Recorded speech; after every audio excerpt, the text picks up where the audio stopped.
Today on the Makeup Gourmet Special Edition, we're at Teatro ZinZanni, where they promise us love, chaos, and dinner. Our focus is on theatrical makeup, as this is the most theatrical of shows. All of that and more today on the Makeup Gourmet.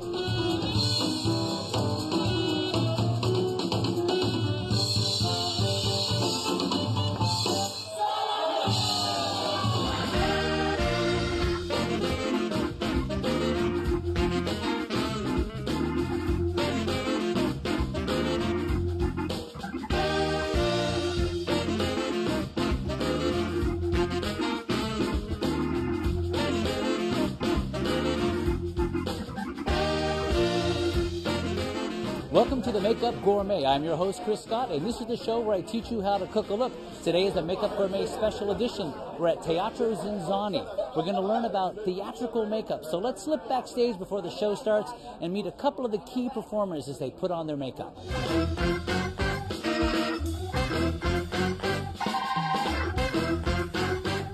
We are so lucky because we're here with Andrea Conway-Doba. Hi. Hi. And she is an awesome performer here at Teatro ZinZanni. We saw you a few nights ago. It was incredible. Thanks. And really, we just want to take a look at your theatrical process of applying your makeup.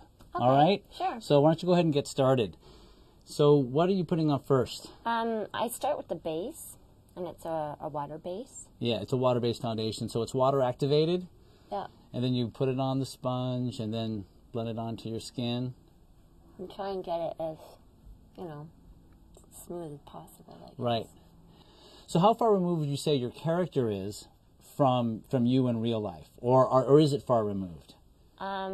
She's pretty different than I am. Yeah, I sense that from, of course, when we meet you in character in the tent, it's just really delightful, almost like a sprite, she's kind of twittering around. If you had wings, it would be appropriate. Do you find that, when you sit down and start putting on your makeup, does it help you sort of find that other person, the process? Well, put it this way, I guess it would be really difficult for me to play my character without my makeup. Really? Yeah.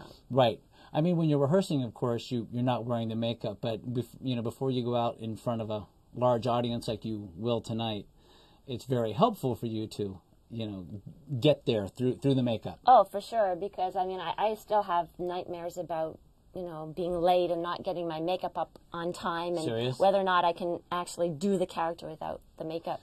You mean you actually have sleeping nightmares, or yeah, just? Well, like classic nightmares of like school nightmares, or I'll have performing nightmares where I'm late and I don't know whether or not I'll get enough time to put my makeup on, and should I just go out with no makeup, or?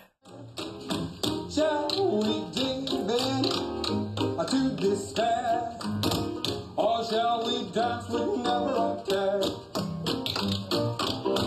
Life is short, growing older, don't you see? It goes so bright, you better dance, little lady.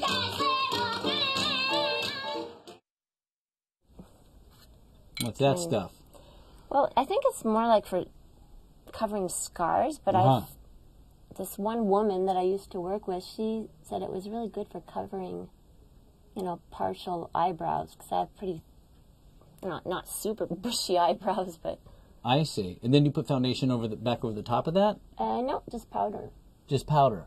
So besides it sort of concealing your brow, it's also going to highlight under your brow a little bit. Yeah, that's what I found just by trying different things. I tried wax and different, but this seemed to be the simplest, and like you say, it highlights under, just under the eyebrow and brightens up the eye a bit. Yeah, that looks really nice. And I love the fact that, on my show, I talk about using brushes. Every little application requires a certain tool. And I'm enjoying that your tool is connected to your thumb. I am. So that's cool. So that kind of skinnies up the brows a little bit. Yeah, and because I'll put a darker brow, but then I'll just use a bit of neutral set. Yep. Oops. Yeah. A bit much poured on there. But. I always use too much powder. That's one of my... Yeah, it's good. A little press so it stays on. Just so it, it's easier to put the other grease on top of it. Cool. From the pencil. Nice. Well, I mean, when I first started, because I come from a circus background, her makeup was like, wow. Like, oh, really? Very loud. Were you clowning before, or what were you doing? Well, I was in Cirque du Soleil, so I don't know if you've seen the makeup there, but... Oh, that's intense. And it was saltimbanco, so it was very big, clownish makeup. Yeah. You guys were awesome. Yeah, it was...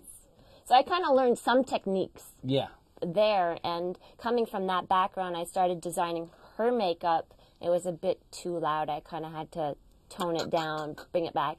I still think it might be a little bit much, but I think more so for the stage, Wayne and I also play on a proscenium stage, and I think, you know, in that situation it reads well, and I think here too.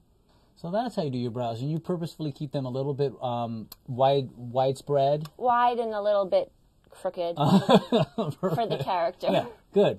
Sometimes it depends on the day if I'm feeling a little more crooked that day. Right, or if you need a little more balance in your life, you might pull them back together a little bit, But Nitsy's actually becoming a little bit more balanced than a few years ago. Look at her evolve.